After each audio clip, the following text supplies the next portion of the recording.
atnācām no pilsētas uz ilgi meklētu vietu. Meklējām šo vietu kaut kādus gandrīz 10 gadus, kur dzīvot, saimniekot, audzināt bērnus. Atnācām uz vietu, ko sauc par Mieriņiem, un kaut kā tā sanāca, ka janvāra sākumā uzzinājām, ka mūsu mieru, burtiski vai pārvalk krustu pāri šī ziņa, ka šeit arī plānojās būvēt milzīgs vēja parks.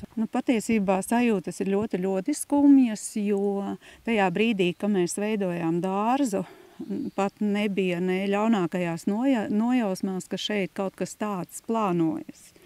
Jo mēs veidojām dārzu ainaviski ar iepludināšanu vispār apkārtējā ainavā. Tāpēc šobrīd šis viss izskatās ļoti, ļoti skumji. Man ir tāda nolemtības sajūta. Man ir sajūta, ka šeit viss beigsies. Šeit neatgriezīsies bērni. Visam būs beigas. Es Irlavā esmu nodzīvojis visu mūžu. Un 54 gadus no šī te mūža es esmu pavadījis medībās, staigājot pa mežiem, pa laukiem.